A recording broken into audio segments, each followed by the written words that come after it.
Welcome to this special edition of Studio 5. We're taking a look at C.S. Lewis's Prince Caspian. It's a fantasy story taking you into the magical world of Narnia, where 4 children help Prince Caspian to take the throne.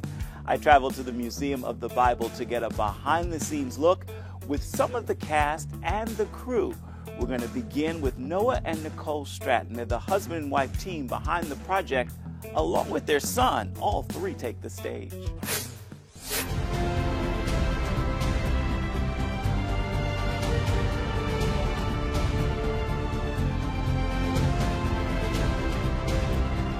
This is a bit of a family affair. You guys are husband and wife, and I know your son's in the production.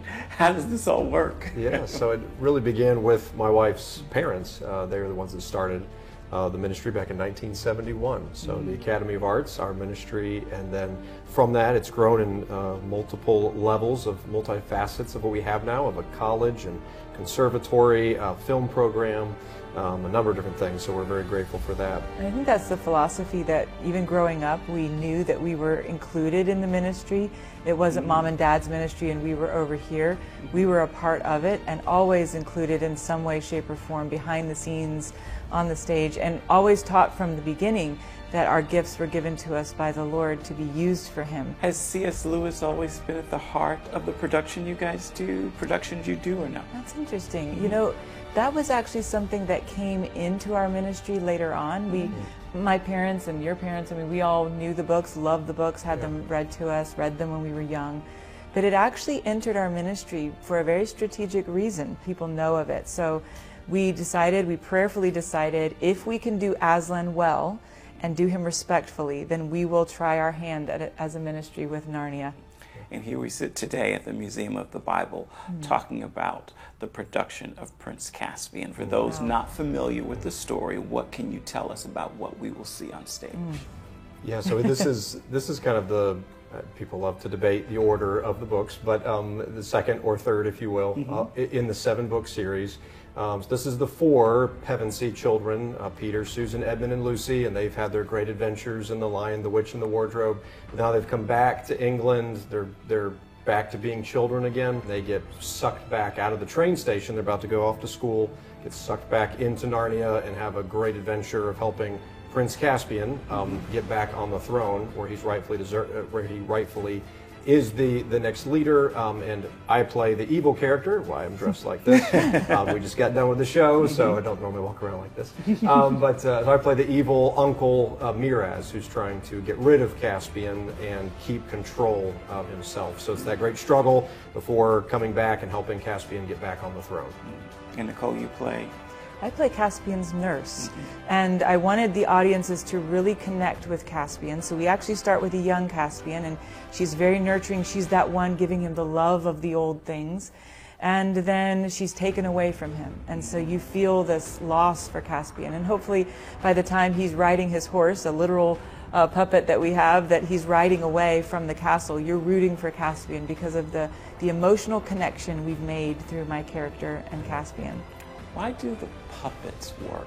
These massive puppets on stage. Why does that work? That is a good question.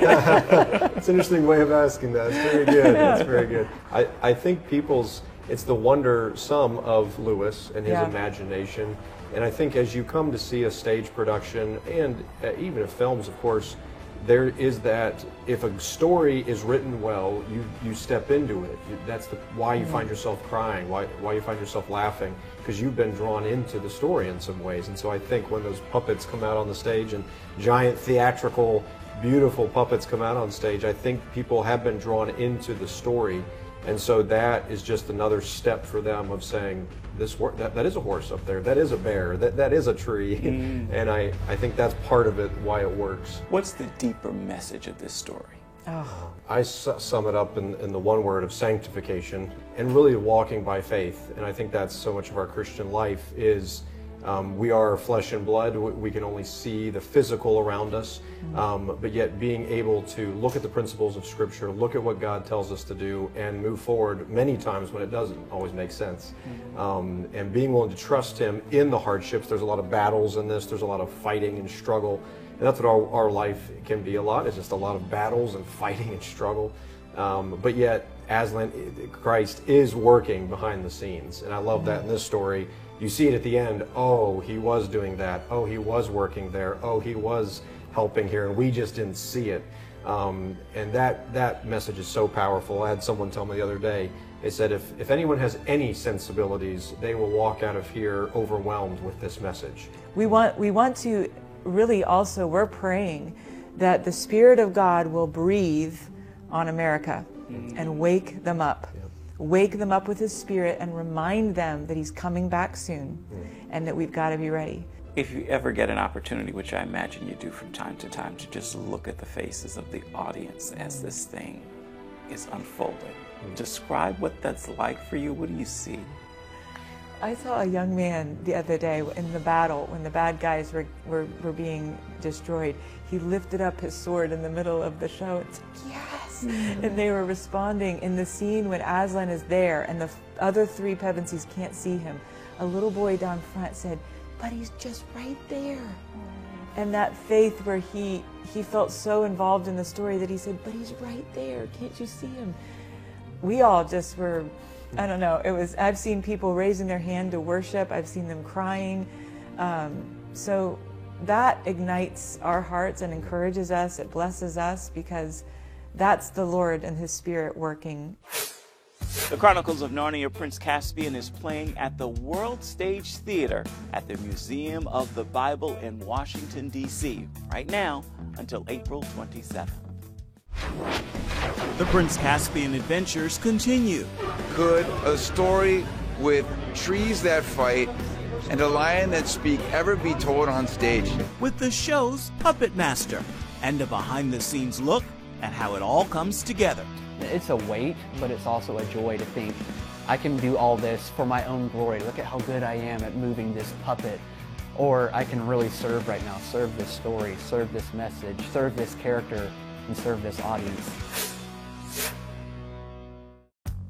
And welcome back to this special edition of Studio 5. We're taking you behind the scenes of the on-stage production of C.S. Lewis's Prince Caspian. The adventure on stage is filled with captivating visuals of puppets that bring this story to life. Puppet Master Justin Swain is behind the scenes with the visuals. Could a story with trees that fight and a lion that speak ever be told on stage?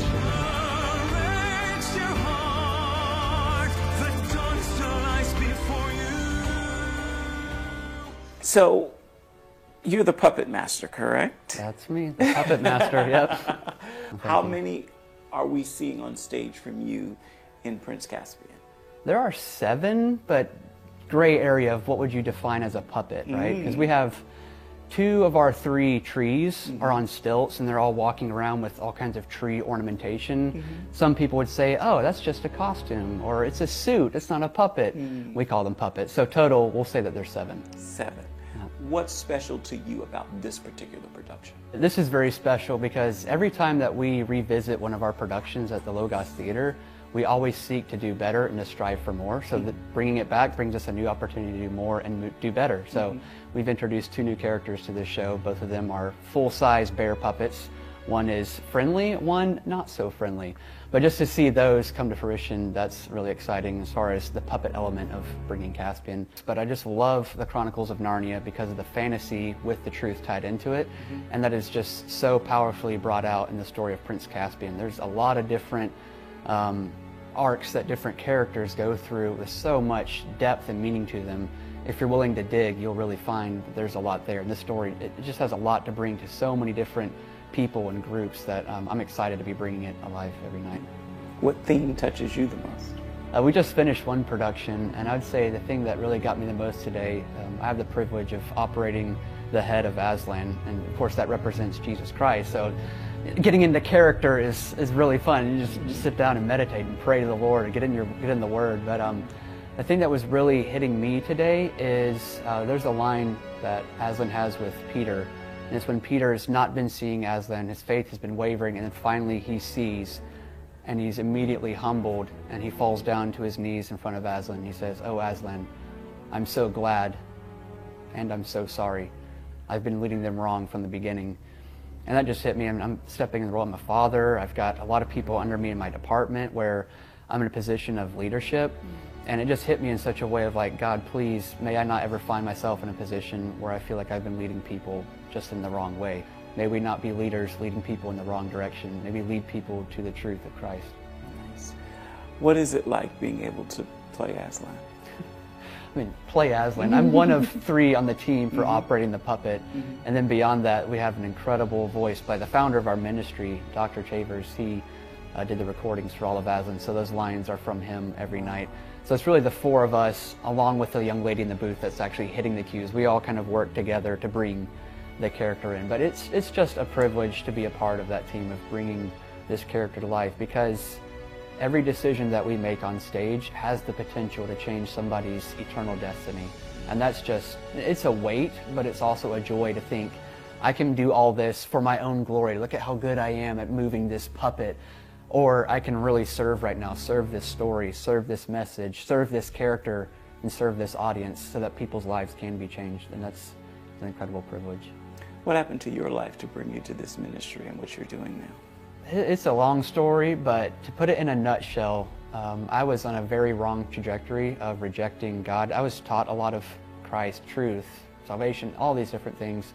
And I was really turning my back on a lot of it. And I've gotten in a lot of trouble as a young man with substance abuse, immoral relationships, drinking, drugs, partying. It was just, and I'd gotten involved in the ministry indirectly from being in school and the participations that the ministry had with our school and drama programs.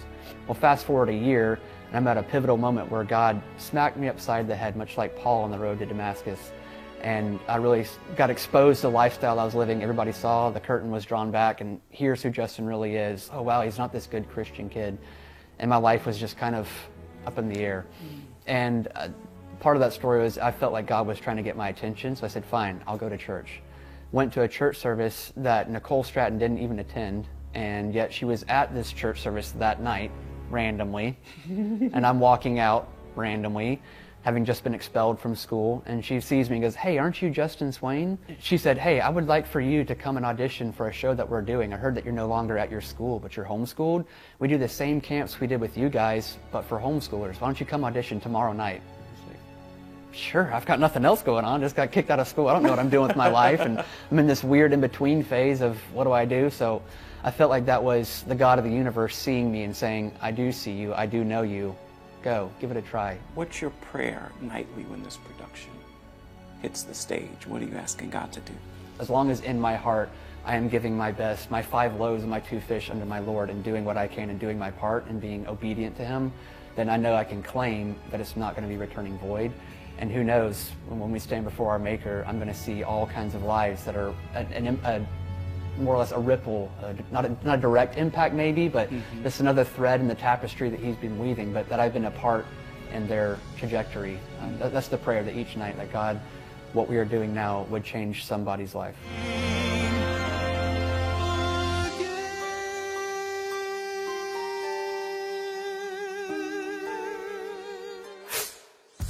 Justin Swain and his team gives us a behind-the-scenes demonstration of how the puppets all come together.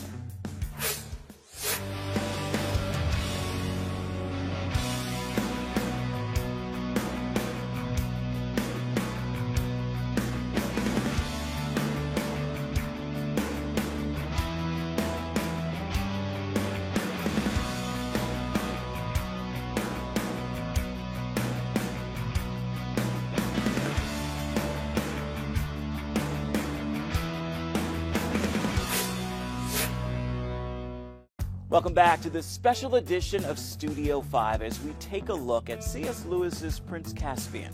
Actor John Allen Harrod plays the role of Trumpkin the Dwarf, and he joins us with more.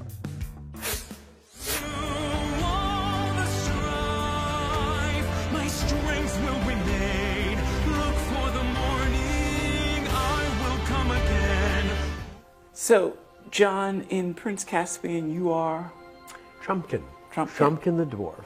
I personally resonated with Trumpkin because Trumpkin doesn't believe in magic lions in the beginning parts of everything. And in my own story, I have come to see God for who he is, and really have had an enjoyable time of bringing this character to life because of the conversion experience that Trumpkin has in the play. What do you like about your character? What is it that strikes you? Well, Trumpkin is, of course, by some accounts, the comic relief. So I hear he's pretty funny. A merry heart doeth good like a medicine. Yes, indeed. And there are some deep, meaningful, impactful moments in Caspian, and it's very intense in some places. So to bring in the levity at the end of a scene and kind of lighten things up, and the audience needs that. You need a release. You need to be able to go, breathe. I have to ask, can you give us a few of the lines? Can we hear what they sound like? Oh, well, he has these little phrases, he says, you know, thimbles and thunderstorms. And one of his lines is, as for me, I think your magic horn and your high King Peter and your lion Aslan are all eggs and moonshine. The ability to tell this story in your character, how much of it is pulled from personal experience of coming to Christ? Oh, wow. A good amount. I ran from God for 10 years and ran down that road and got everything I thought I needed to be happy. I had a dinner theater and restaurant in Florida, and everything that I thought I wanted. And like that old Rolling Stones song, Can't Get No Satisfaction, I came to the end of myself. And July 7th of 2007, I surrendered to the authority of Scripture and an understanding that God has a perfect will. And Jesus said, whosoever will follow me must first deny himself, take up his cross, and follow me. And for me, I knew what that looked like and what I needed to do. If you get to glimpse out in the audience while you're on stage, give me a snapshot. What do you see on those young faces? Oh, wow. To see the wonder and the amazement at all of the moving parts and the people and the characters and the colors and the vibrance of it reminds the audience that there is more. And that's what we're hoping for. I personally, as a comedic actor, love to hear the laughter. I don't always get to see. I try not to look directly into someone's eyes unless I'm personally breaking the fourth wall. But there is that connection. I do get to see that in just wide-eyed amazement. To have an audience see this come to life in a very real way. Each character, you know, with its own actor bringing their take on that character. I was humbled to receive a compliment by a gentleman who came backstage and said he's always read Trumpkin, and he was happy to see Trumpkin played the way he imagined it. John Allen Harrod first began playing this hilarious role of Trumpkin the Dwarf back in 2017. Coming up next.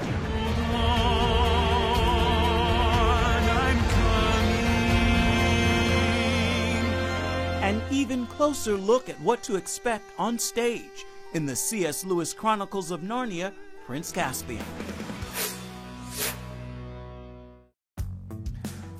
Welcome back to this special edition of Studio 5 with an exclusive behind-the-scenes look at C.S. Lewis's Prince Caspian. It's playing right now at the Museum of the Bible. Here's a look at what you can expect.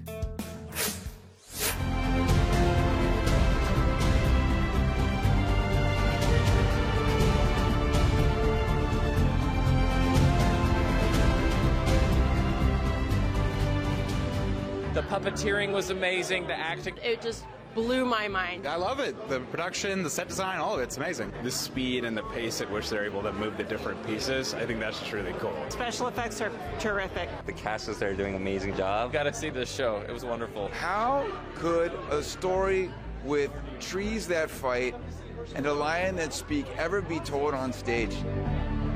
Now I know.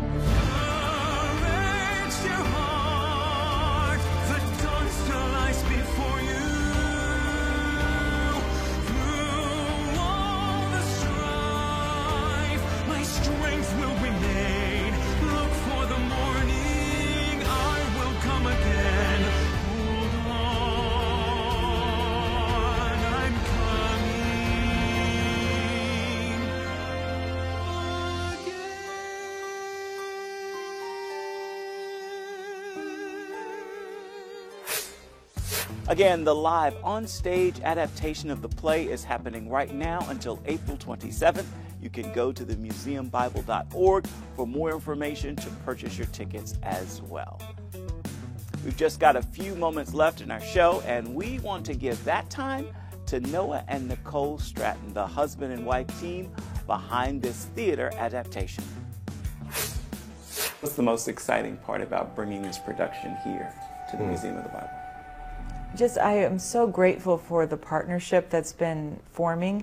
The fact that it's not just they wanted one production and it would be done. They really want a partnership with the Logos Theater, and for us to begin to bring state-of-the-art professional productions that are God-honoring and produced by believers. That was exciting to know that they've kind of been a visionary in bringing these Narnia shows here, but also making them possible to go around the country, should that be something the Lord wants to happen.